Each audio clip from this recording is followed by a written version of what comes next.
The Virgin Mountain Man won 8 Amish mail-order brides in a bizarre twist of fate that shocked an entire community. His plans, however, were far more disturbing than anyone could have imagined. What happened next would leave authorities scrambling and families demanding answers. Before we begin, make sure to subscribe to the channel and comment where you're watching from. The snow swirled around the bustling streets of Leadville, coating the wooden boardwalks and muffling the sounds of horses and wagons. John Smith, the rugged and solitary mountain man, stepped down from the stagecoach, his broad shoulders hunched against the cold. His weathered face remained impassive, despite the curious stares that followed his every move. At his side, 8 Amish sisters, Mary, Ruth, Sarah, Hannah, Esther, Miriam, Lydia, and Naomi Brown, shivered in their plain black dresses, their white caps stark against the gray winter sky. "That's him, the Virgin Mountain Man," someone whispered loudly enough for all to hear. The eldest sister, Ruth, kept her eyes downcast, but stood protectively near her siblings.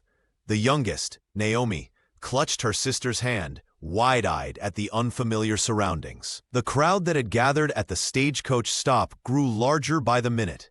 Miners paused on their way to work, shopkeepers abandoned their storefronts, and even Preacher Williams had hurried over from the church, his face tight with disapproval. All eyes fixed on John, who had become infamous overnight after winning the church's most controversial raffle, 8 mail-order brides from an Amish community back east. "Which one you taking first, Smith?" called out one of the railroad men, causing several others to snicker. The sisters huddled closer together, their faces flushed with embarrassment despite not understanding the English words. People expected John to claim the women as wives, a scandal that would fuel gossip throughout the Colorado Territory for months to come. Instead, he stunned everyone by clearing his throat and announcing, in a voice that cut through the cold air like an axe through pine, "These women are under my protection. I won't be marrying any of them." A collective gasp rose from the onlookers. The sheriff, Tom Johnson, pushed his way through the crowd, his hand resting cautiously on his holster. "Smith, you can't just—" "I can and I will," John interrupted, his quiet voice carrying authority that silenced even the sheriff. "They'll stay with me until they choose husbands for themselves or choose not to marry at all." The railroad men exchanged glances, their laughter now tinged with uncertainty. Preacher Williams stepped forward, his face flushed with anger. "This is immoral. No decent Christian would allow." "No decent Christian would treat these women as property," John countered, placing a protective hand on the wagon filled with the sisters' modest belongings. "The raffle is done. My decision is made." Tension crackled in the air like static before a lightning strike. Ruth translated John's words in hushed Pennsylvania Dutch, causing her sisters to look up at their protector with a mixture of surprise and cautious hope. The whole town seemed to hold its breath, waiting to see what John Smith would do next. The crowd dispersed slowly, muttering disapproval as John Smith led the 8 sisters through Leadville's snow-dusted streets. Whispers followed them like shadows, accusations of impropriety and sin hanging in the frigid mountain air. The rugged mountain man walked ahead, his broad shoulders squared against the weight of judgment, while the women followed in a tight formation, their plain black dresses stark against the winter landscape.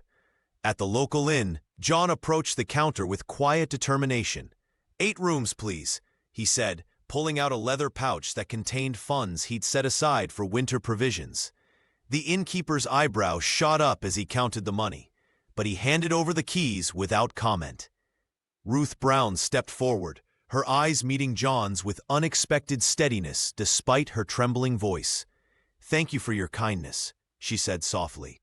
Then turning to her sisters, she translated his instructions into Pennsylvania Dutch, her words flowing with gentle authority as the younger women listened intently. "You'll be safe here tonight," John assured them, keeping a respectful distance.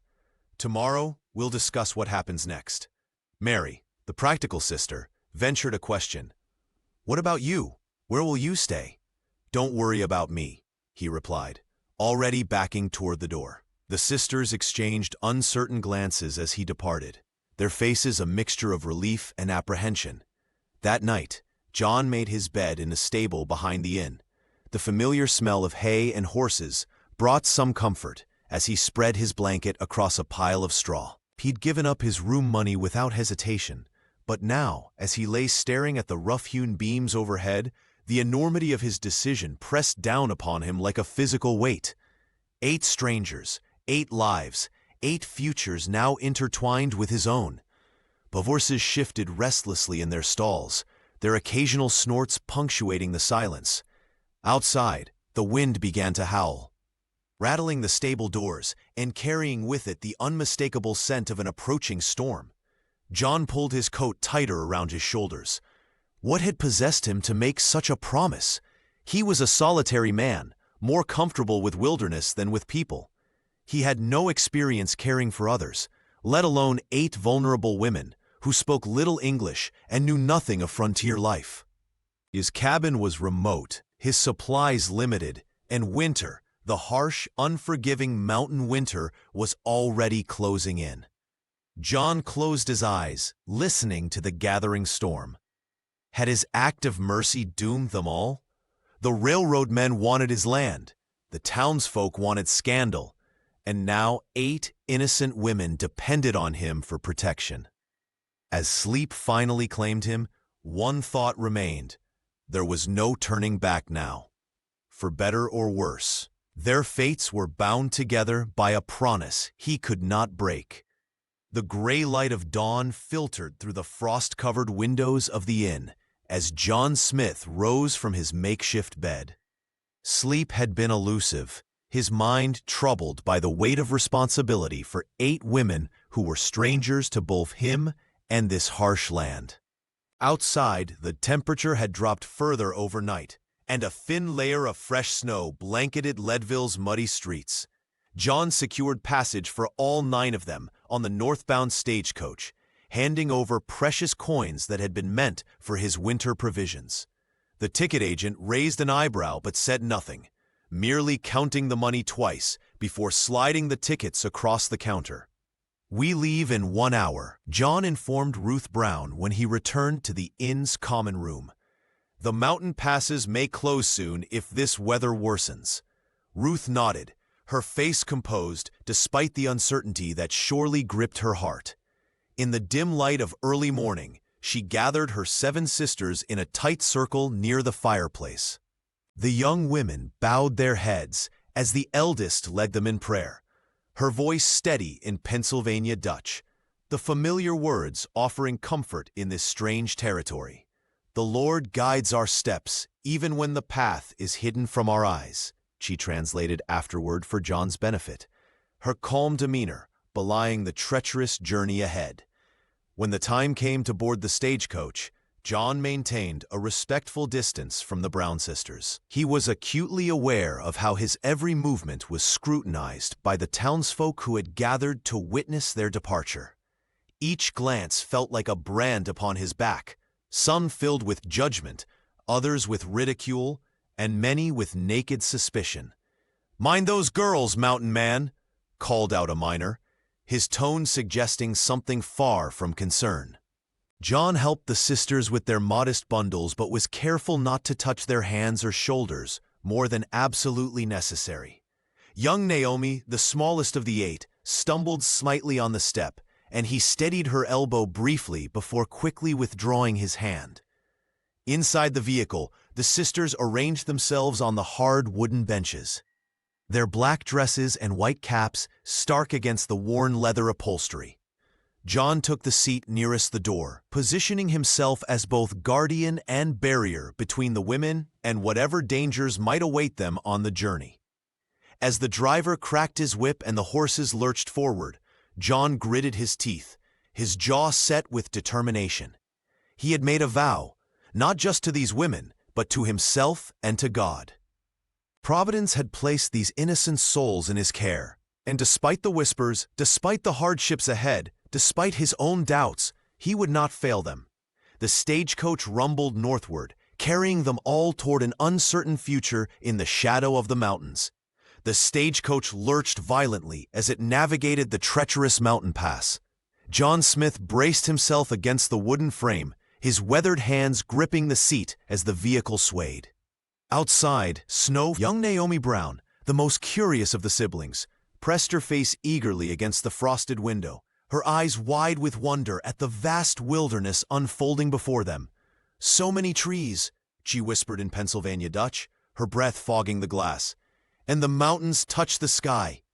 From across the stagecoach, Sarah began humming softly, a familiar Amish hymn that spoke of God's protection during trials. The gentle melody floated through the tense atmosphere, and gradually, the sisters' rigid shoulders began to relax. Even John found himself unconsciously tapping his finger against his knee in time with the soothing rhythm.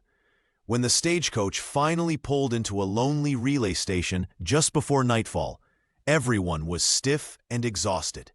The isolated outpost consisted of little more than a stable, a small dining room, and several sparse sleeping quarters. The station keeper, a grizzled man with few words, pointed them toward the communal eating area. "Ladies first," John insisted firmly when food was brought out, stepping back to allow the sisters passage to the table. The women exchanged uncertain glances, unused to such consideration from a man outside their community. Ruth, the eldest, nodded her thanks before translating his words for her siblings.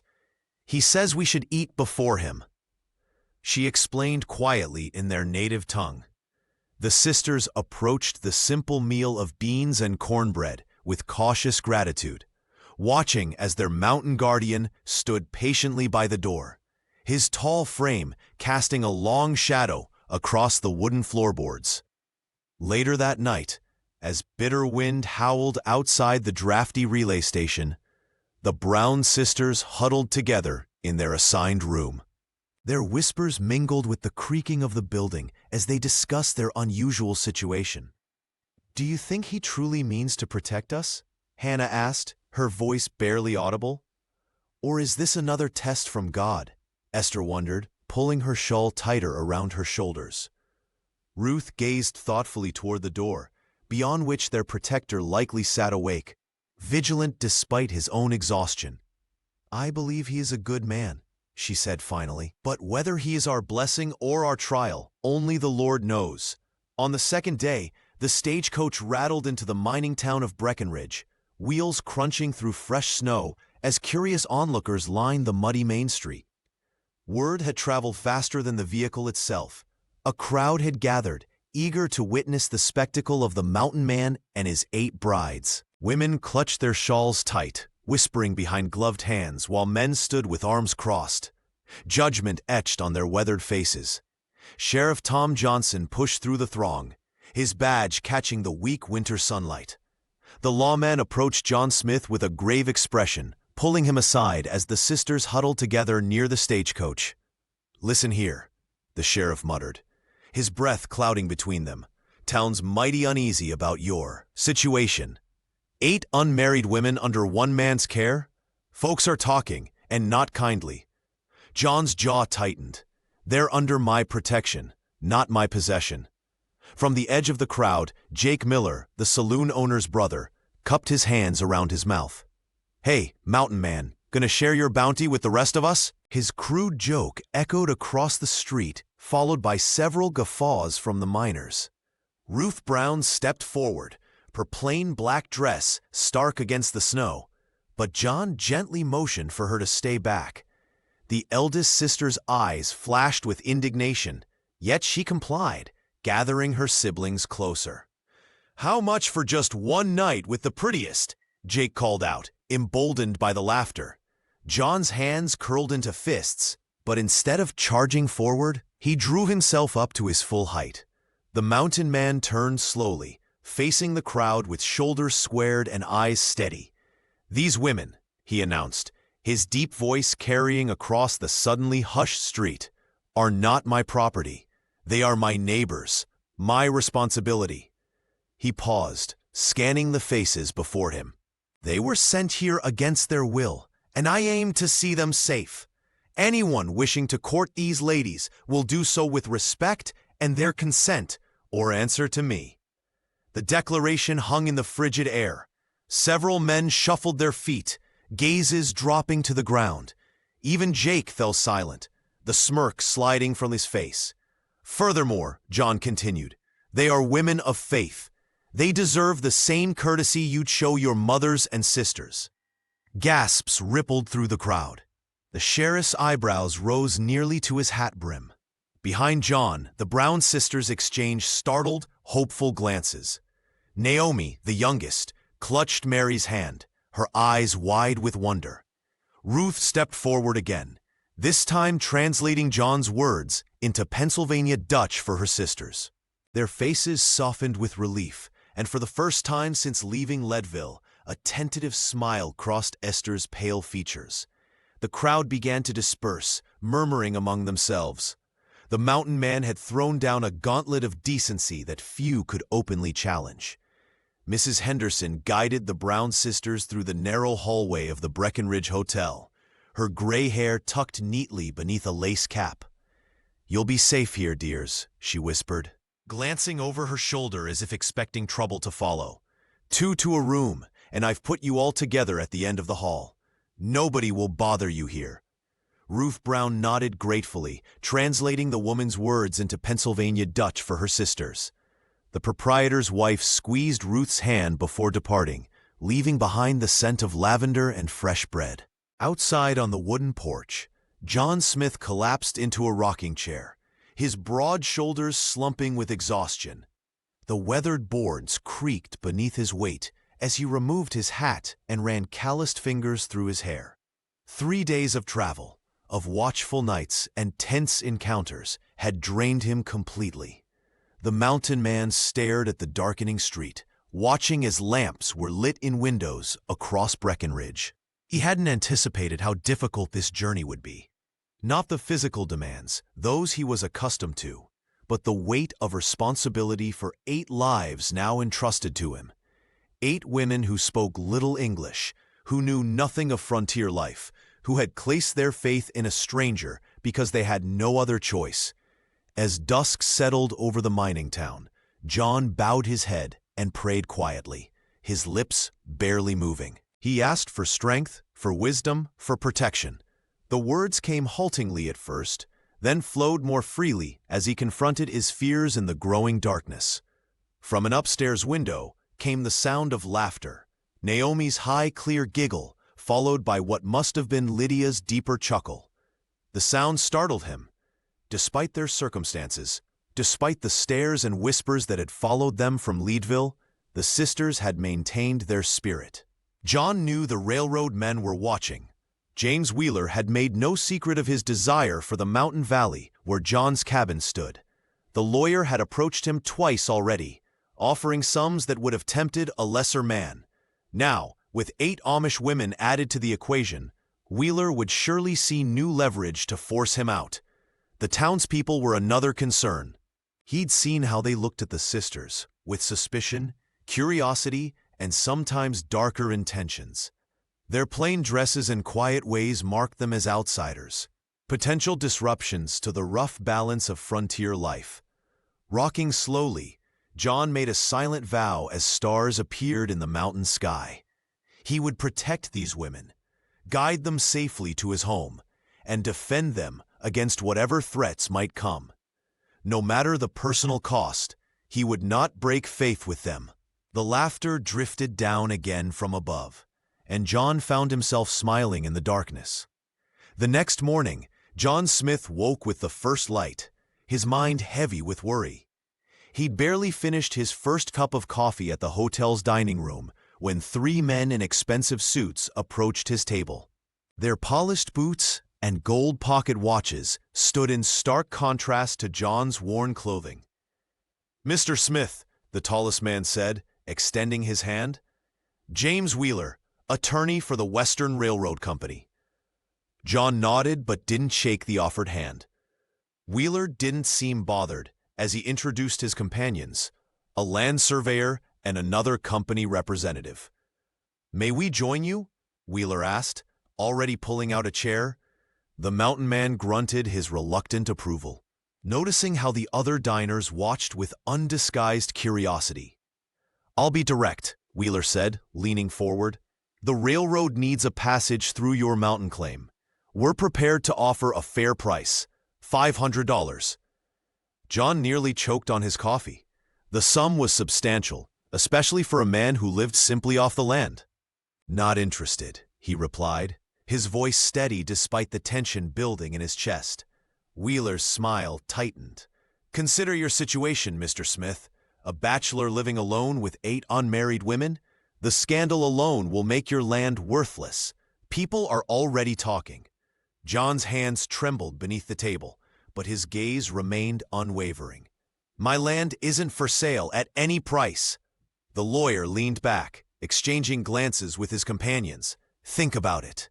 The offer won't remain open indefinitely." As the men departed, John glanced across the dining room, where Ruth and her sisters sat eating breakfast. They maintained proper Amish decorum, eyes downcast, speaking softly in Pennsylvania Dutch. Yet he could see the worry etched on Ruth's face as she occasionally glanced his way. The stakes had suddenly become much higher. This wasn't just about his mountain home anymore. If the railroad couldn't buy him out, they'd find other ways to force him off the land, perhaps by stirring up more scandal or turning the townspeople further against him. And if he lost his property, what would become of the Brown sisters? They would lose their only protector in this harsh frontier world. Mary caught his eye and gave him a questioning look. He managed a reassuring nod, though confidence was the last thing he felt. The sisters had already endured so much, leaving their community, traveling west, facing ridicule. Now this. Outside, snow began falling again, thick flakes swirling past the window. John watched the railroad men climb into an expensive carriage, Wheeler turning to stare meaningfully at the hotel before they pulled away. The threat hung in the air like an oncoming blizzard, inevitable, dangerous, and rapidly approaching. John Smith methodically stacked burlap sacks of flour and beans onto the counter at Breckenridge's general store.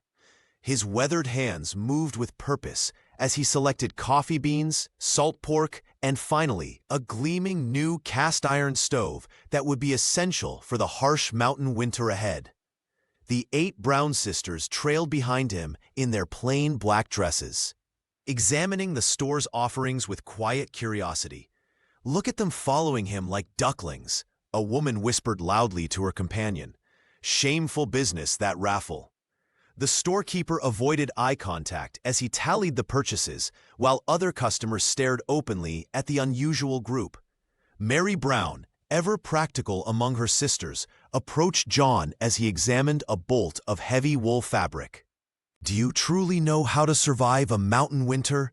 she asked in a low voice, her Pennsylvania Dutch accent making her words sound musical despite her concern. "We've heard tales of men frozen in their cabins, found only when the spring thaw comes." The mountain man nodded, his expression softening slightly. 15 years I've lived alone up there," he replied, measuring out lengths of fabric. "Never missed a spring yet." His confident answer should have reassured them, but fear was contagious in the crowded store, where whispers followed their every move. Lydia, one of the younger sisters, clutched Naomi's hand tightly as a group of miners pointed in their direction. "What'll he do with 8 of them?" one miner muttered, loud enough to be heard. Ruth straightened her shoulders and met their gaze steadily, before turning back to help John select warm blankets. Her quiet dignity silenced the men momentarily. Outside, they loaded the supplies into the waiting wagon. John worked methodically, showing the sisters how to secure the precious stove and distribute weight evenly across the vehicle's bed. His large hands moved with surprising gentleness as he demonstrated knots and explained the importance of balance on mountain trails. As they prepared to depart, Mrs. Henderson hurried from the hotel, her gray hair escaping from beneath her bonnet. She pressed a covered basket into Ruth's hands. "Fresh bread and preserves," the older woman whispered, squeezing Ruth's fingers. May the Lord watch over your journey. The mountain passes can be treacherous this time of year." Ruth thanked her softly in Pennsylvania Dutch, then translated for John, who nodded his appreciation with uncharacteristic warmth. As the wagon pulled away from town, the sisters huddled close together on the bench seats, their plain bonnets bobbing in unison with each bump in the road. Sarah hummed a quiet hymn that seemed to calm them all. John sat tall at the reins, his broad shoulders set with determination. Though still wary, the sisters' trust in their unusual protector was fragile but growing, like the first tender shoots of spring beneath winter snow. The climb into the mountains tested every ounce of strength John Smith possessed. The wagon wheels groaned under the weight of supplies as he urged the horses forward through deepening snow. Behind him, the 8 brown sisters huddled together, their black dresses and shawls offering little protection against the biting wind that sliced through their blankets like knives. "How much farther?" Mary asked, her practical nature giving way to concern as she watched Naomi's lips turn blue with cold. "We'll stop at dusk," John replied, his voice nearly lost in the howling wind. "There's a creek ahead with shelter." When they finally reached the spot, Ruth Brown immediately took charge, directing her sisters to gather what dry kindling they could find, while John unhitched the horses. His calloused hands worked quickly, building a fire that soon crackled and popped, sending blessed warmth into the frigid air. "Watch closely," the mountain man instructed, demonstrating how to arrange pine boughs in layers to create beds that would insulate them from the frozen ground. The sisters observed with careful attention, their Amish upbringing having prepared them for hard work, but not for wilderness survival. As darkness descended, Ruth organized their meager dinner, portioning out beans and hardtack with careful precision. She kept a watchful eye on young Naomi, who trembled despite being wrapped in 2 blankets. "Eat slowly," Ruth told her youngest sister in Pennsylvania Dutch. "The food will warm you from within." The eerie howl of wolves echoed through the valley, causing Esther to clutch Miriam's hand in fear. John grabbed his rifle and began pacing the perimeter of their camp, his figure a dark silhouette against the snow-covered landscape. "They won't come near the fire," he reassured them, though his vigilant eyes never stopped scanning the darkness beyond their small circle of light. To calm their fears, Sarah began to sing, her gentle voice lifting in an Amish hymn. One by one, her sisters joined in, their harmonies blending in the cold night air. The melody drifted upward with the smoke from their campfire, a sound so pure it seemed to hold the wolves at bay. John paused in his pacing, struck by the beauty of their voices.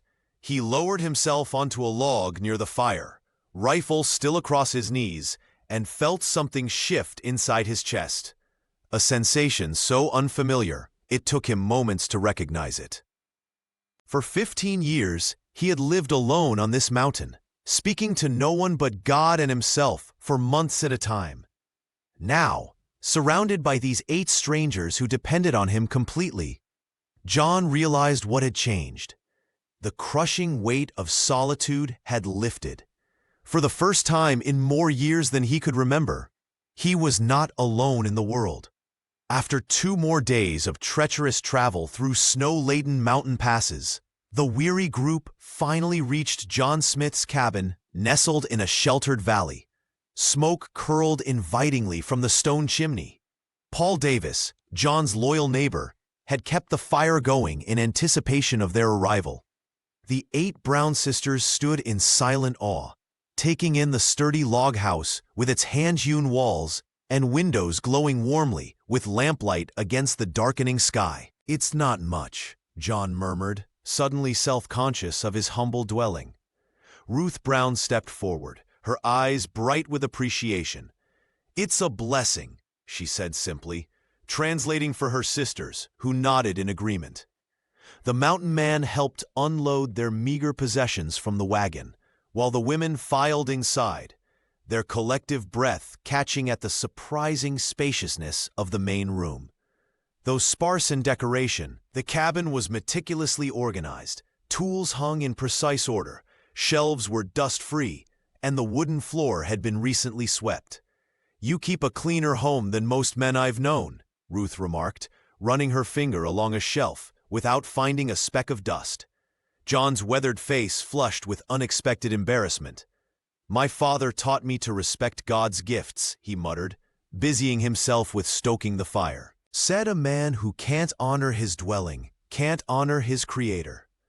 The sisters moved about with quiet efficiency, transforming the bachelor's quarters with their simple touches. Mary hung a small embroidered prayer cloth near the door, while Sarah arranged their shawls on pegs. Naomi, the youngest, placed a small carved wooden bird on the mantel, smiling shyly at their host when he noticed. As evening descended, Esther and Miriam prepared a simple meal from their dwindling supplies. The aroma of fresh bread, Mrs. Henderson's parting gift, filled the cabin as they gathered around the rough-hewn table. John watched in wonder as Lydia lit additional lamps, casting a golden glow throughout the space that had known only his solitary presence for 15 years. Hannah helped arrange sleeping areas, her practical nature evident as she divided the small bedroom for the sisters while preparing a pallet near the hearth for their protector. Throughout it all, the women moved with practiced harmony, their soft voices and gentle movements bringing life to spaces long silent. After their evening meal and prayers, Ruth approached John as he stood by the window, watching snow begin to fall again. "Thank you," she said simply. "For everything." He nodded, unable to find words for the strange feeling in his chest. By nightfall, as the sisters settled into sleep with whispered prayers, the cabin felt more like a home than it ever had before. As night descended upon the mountain, John Smith insisted that all 8 Brown sisters take his sturdy wooden bed, while he made do with a simple pallet of blankets near the hearth. The cabin, though spacious by frontier standards, suddenly felt intimate with 9 souls beneath its roof. Ruth protested weakly, but John's firm yet gentle refusal brooked no argument.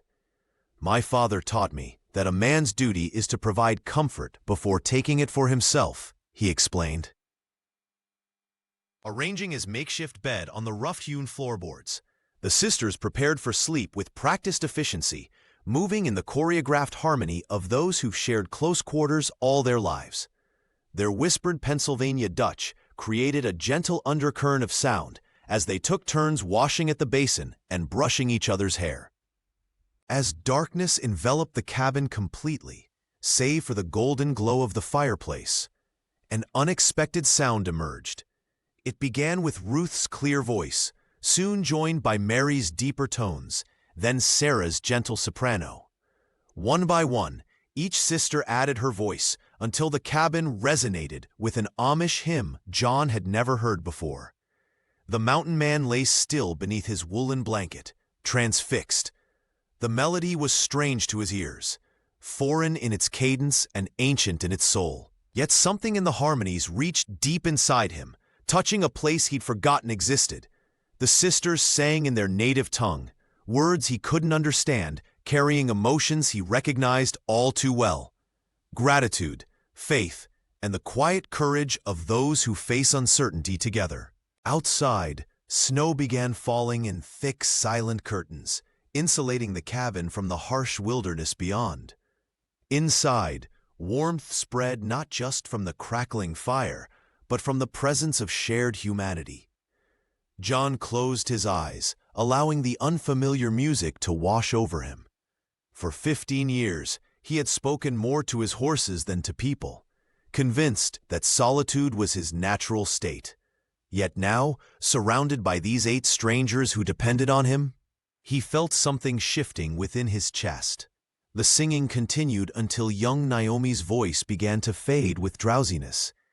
Eventually, silence settled over the cabin, broken only by the soft breathing of sleeping women and the occasional pop from the fireplace. But for John, the hymn lingered, echoing in the spaces between his thoughts. As he drifted toward sleep, a realization formed in his mind. The act of mercy that had prompted him to protect these women was changing him as surely as it had changed their fate. Perhaps, he thought as consciousness slipped away, this was what his father had meant when he spoke of God's mysterious ways, that in giving shelter, one might find oneself truly sheltered for the first time. Dawn broke over the mountain valley, painting the snow-covered pines in gold. Inside the cabin, John Smith awoke to unfamiliar sounds, the gentle swish of brooms against wooden floors, the clinking of dishes, and the soft murmur of female voices. The Brown sisters had risen before him, already transforming his bachelor dwelling with their industrious hands.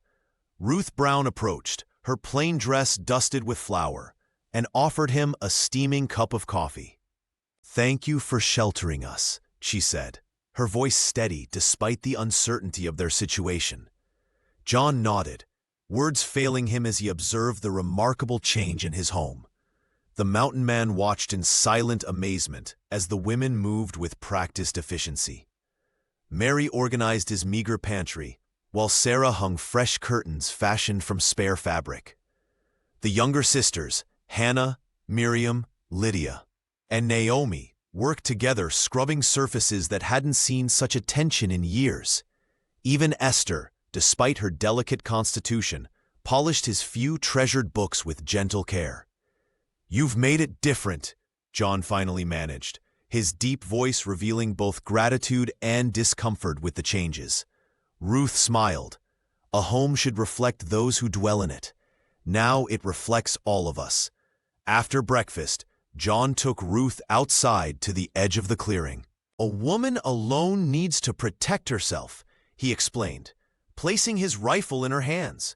He showed her how to load, aim, and fire, his calloused hands steady against her trembling ones.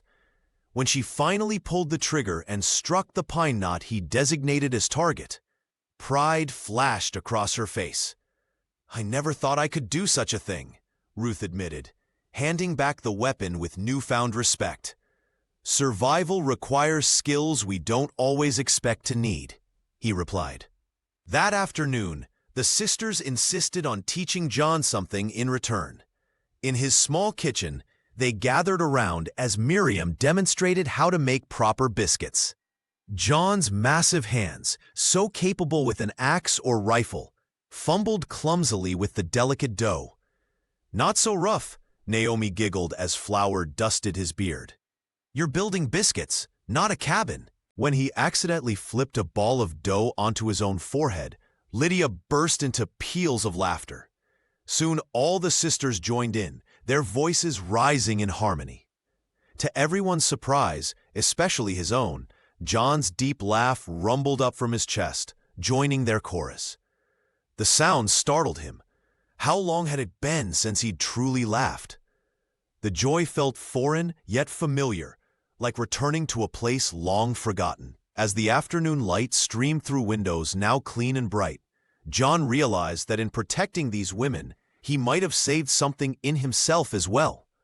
The first snow had melted, giving way to a brief thaw when Paul Davis appeared at John Smith's cabin door, his face grim beneath his worn leather hat. John invited his neighbor inside, where the Brown sisters were busy with their afternoon chores. The scent of fresh bread filled the warm air as Ruth kneaded dough at the wooden table. "Preacher Williams called you out by name yesterday," Paul said, accepting a steaming cup of coffee from Mary. "Said you were living in sin with these women, that it was an abomination before God." He lowered his voice, but in the small cabin, everyone heard. He read from Leviticus for nearly an hour. John's weathered face hardened. "What else?" "A group of men stayed after service. They're talking about forming a committee to ride up here and investigate your household." Paul glanced apologetically at the sisters. Jenkins was there too, that railroad lawyer, whispering in ears. Naomi, the youngest, dropped her broom with a clatter. Hannah quickly put an arm around her trembling shoulders. "They can't force us out," John said, his voice steady despite the fear churning in his stomach. "This land is mine, legal and proper." Ruth wiped flour from her hands and stepped forward. "It's not just about the land," she said in her calm, measured way. They fear what they don't understand. Our ways are different from theirs." Paul nodded. "They're saying no decent man would house 8 unmarried women without, well, you know." The cabin fell silent, except for the crackling of the fire in the cast-iron stove. John looked at each sister in turn. These women who had transformed his lonely existence, who had brought order and warmth to his rough-hewn home. "What will we do?" Esther asked, her voice barely audible. Ruth straightened her simple black dress and moved to stand beside John. "We will stand together," she said firmly. "We have done nothing wrong. God sees our hearts." After Paul left, promising to bring news of any developments, John stepped outside to split more firewood. Each swing of the axe drove his frustration deeper. He had lived 15 years in solitude, bothering no one, yet now that he had shown mercy, the town sought to punish him for it. That night, as wind howled through the pines surrounding the cabin, John sat by the window, rifle across his knees. Inside, the sisters slept soundly, their faith unshaken. He watched the darkness, realizing that his vow to protect these women would soon be tested, not just by the harsh wilderness that had been his only companion for so long, but by the people in the valley below, whose judgment could be far more merciless than any mountain winter. A week passed like molasses in winter. The cabin had settled into a rhythm of work and prayer, but supplies were running low. John Smith decided it was time to brave the town again, taking Ruth and Esther Brown with him. The journey down the mountain was quiet, each lost in thought about the reception awaiting them. Leadville's main street seemed to freeze as they arrived. Women whispered behind gloved hands while men stared openly, some spitting tobacco juice near their wagon wheels. John kept his shoulders squared, helping the sisters down with careful hands. "Ignore them," he murmured, his voice barely audible above the wind. "We'll be quick." Inside the general store, the proprietor served them with tight-lipped efficiency. Ruth quietly translated John's requests for flour and coffee to her sister in Pennsylvania Dutch. The other customers gave them a wide berth, as if their supposed sin might be contagious. Sheriff Tom Johnson cornered John by the dry goods, his badge catching the light from the window. "Smith, this has gone far enough," the lawman said, keeping his voice low. "Pick one and marry her. Doesn't matter which. Just put an end to this talk before someone decides to take matters into their own hands." John's jaw tightened. "Marriage is sacred, Sheriff, not some convenience to quiet gossip." "Your funeral," Tom replied with a shrug. "But don't say I didn't warn you." As they exited the store, Preacher Williams blocked their path, Bible clutched to his chest like a shield. His face flushed with righteous indignation. "Mr. Smith, have you no shame? 8 innocent women living under your roof without the sanctity of marriage? The Lord sees your sin." Before John could respond, Ruth stepped forward, her voice steady despite her trembling hands. "The Lord also sees those who judge without knowing hearts," she said. "This man has shown us nothing but respect and kindness. He sleeps by the hearth while we take his bed. He works from sunrise to sunset to keep us fed and warm. Where was the church's charity when we needed it most?" Her words hung in the air. Several townsfolk shifted uncomfortably, eyes downcast. For one breathless moment, the mood of the crowd wavered from hostility to something resembling respect. John loaded their supplies with methodical precision, his weathered hands moving efficiently. As he secured the last sack, voices drifted from behind the store. James Wheeler and another railroad man stood smoking, unaware of his presence. "The preacher owes $300 on that new church roof," Wheeler said. "Offer to clear his debt if he'll help pressure Smith off that land. The old fool will do anything to save face now." John's blood ran cold. He hurried Ruth and Esther into the wagon, the weight of this new threat settling heavily on his shoulders. The sisters exchanged worried glances, sensing his unease as they left town under the weight of dozens of judging eyes. The wagon wheels crunched through fresh snow as John Smith guided the horses back toward his cabin. His mind raced with the railroad men's whispered plans he'd overheard in town. The sisters sat quietly behind him, their breath forming small clouds in the frigid mountain air. As the cabin came into view, its chimney puffing smoke against the gray sky, John felt a knot tighten in his stomach. Inside, with everyone gathered around the table, John explained the situation. The railroad wanted his land and would use the preacher's debts as leverage to drive them all out. Ruth Brown's normally serene face transformed as she listened, her blue eyes flashing with indignation. "This is not just about land," she said, her voice steady despite her anger. "This is about whether good people can be driven away by lies and greed." The eldest sister looked at each of her siblings, switching to Pennsylvania Dutch to ensure they all understood the gravity of their situation. Mary nodded firmly. "We have faced persecution before," she reminded them, her practical nature asserting itself. "Our faith has always sustained us." Outside, the temperature dropped as darkness fell. Snow began to fall again, thick flakes swirling past the windows, as if nature itself was closing ranks around them. John stoked the fire in the cast-iron stove, adding logs he'd split that morning. The flames cast dancing shadows across the rough-hewn walls of the cabin that had once felt so empty, but now buzzed with life. The sisters gathered near the hearth, their plain dresses and white caps forming a circle of quiet strength. Young Naomi sat cross-legged on the floor, her eyes wide but unafraid. Sarah hummed softly, a hymn from their homeland that seemed to steady everyone's nerves. John stood at the window, watching the snow blanket their mountain sanctuary.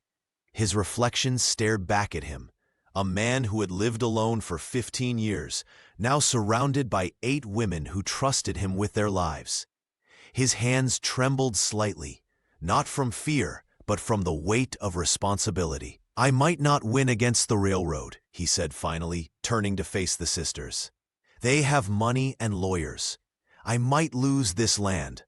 I might even lose what little good name I have in town." He paused, looking at each face in turn. "But I made you a promise when you stepped off that stagecoach. I will protect you with everything I have." Ruth rose and stood beside him, her presence steady as a mountain pine. "And we will stand with you," she said simply. In that moment, watching the sisters' faces illuminated by firelight, John's fear gave way to something stronger. He might lose everything he owned, but he would not break his word. He would protect these women, honor their trust, and stand against corruption, even if it cost him everything. Winter settled deep around the cabin, transforming the mountain valley into a pristine white sanctuary. Inside the sturdy log walls, however, life flourished with unexpected vibrancy. The Brown sisters had transformed John Smith's spare room into a makeshift classroom, where children from nearby homesteads gathered 3 times weekly to learn their letters and numbers. Ruth moved gracefully among the young pupils, her patient voice guiding them through simple readers.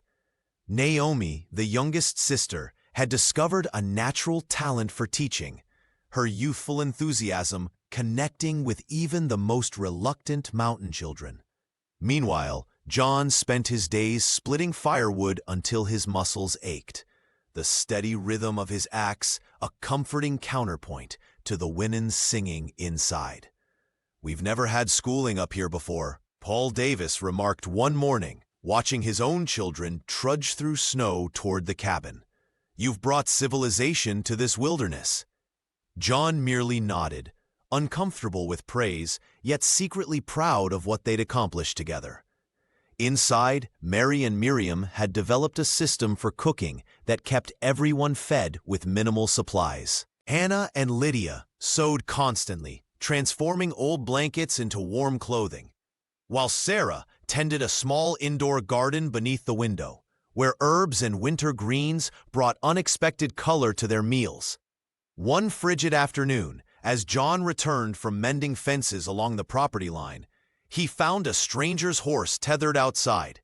His heart sank when he entered to find a court official standing awkwardly by the fire. a document clutched in his gloved hand. "Court summons, Mr. Smith," the man said, avoiding eye contact with the sisters. "Railroad lawyer Jenkins claims to have a deed proving you sold your land last spring. Hearing set for next week." The room fell silent. John's hands trembled as he accepted the paper, his mind racing. He'd never signed anything, never agreed to sell his property. "It's forgery," Ruth declared, stepping to his side. Her presence steadied him as she continued, "We all know you would never sell this land."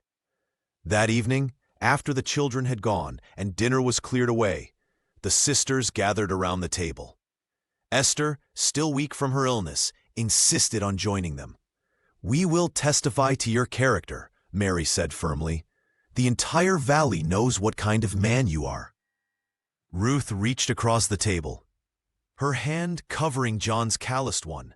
"Faith is tested in fire," she reminded him, her voice unwavering. "And we will fight for our home together." As John looked around at the determined faces of these women who had transformed his solitary existence, he felt a surge of courage. Whatever forged documents Jenkins might produce, they had something stronger: truth and a community willing to stand behind it. "Together," he agreed, his voice finding its strength. "We'll face this together." The courthouse in Breckenridge buzzed with tension as John Smith stood before Judge Wilson, his weathered hands clenched at his sides. The 8 Brown sisters sat in a tight row behind him, their plain black dresses stark against the polished wood of the benches. Ruth's steady gaze never left John's back, as if willing strength into him. James Jenkins, the railroad lawyer, strutted before the judge with a yellowed document. "As you can see, Your Honor, Mr. Smith signed over his rights to this property 3 years ago." He gestured toward 2 men in the back. "These gentlemen witnessed the transaction." John's face flushed crimson. "That's a lie," he growled, his voice barely controlled. "I never signed anything." The judge peered over his spectacles at the trembling mountain man. The courtroom fell silent as Jenkins presented his witnesses, paid men with rehearsed stories and shifty eyes. With each testimony, hope drained from the sisters' faces. Naomi, the youngest, clutched Miriam's hand so tightly her knuckles whitened. "The railroad has plans for this valley," Jenkins continued smoothly. "Progress cannot be halted by one stubborn man and his unusual household arrangements." Several townsfolk nodded in agreement. The preacher sat smugly beside the railroad men, his Bible prominently displayed on his lap. Just as the judge began to speak, the courthouse door creaked open. Henry Red Elk, stooped with age but dignified in his bearing, made his way slowly to the front. The old Ute scout removed his hat, revealing silver-streaked hair. "I have something to say," Henry announced, his voice carrying surprising strength. "I was there when the government granted that land to Joseph Smith after the war. I guided the surveyors myself," he pointed at John. "This man's father built that cabin with his own hands. I witnessed it." Jenkins sputtered, "This is preposterous. An Indian's testimony?" "Mr. Red Elk is a respected citizen," the judge interrupted sharply. At that moment, Preacher Williams rose abruptly, his Bible tumbling to the floor. The book fell open, and several folded bills spilled across the wooden planks. The courtroom gasped as Tom Johnson, the sheriff, bent to retrieve them. "That's railroad money," the sheriff announced, holding up the bills, "marked just like the payroll I delivered last week." Chaos erupted. The judge banged his gavel repeatedly until silence returned. His face grave, he declared, "The deed is clearly fraudulent. Mr. Smith retains full ownership of his property." Ruth led her sisters in prayer while John shook Henry's hand, words failing him. Outside the courthouse, townsfolk approached sheepishly. Mrs. Henderson with a basket of fresh bread, Paul Davis offering to help repair John's fence, others with small gifts and mumbled apologies. As they loaded their wagon for the journey home, John gazed at the mountains rising before them. Their sanctuary was safe, but he couldn't shake the feeling that their troubles weren't over yet. The journey back to the cabin was filled with quiet celebration, but their victory was short-lived.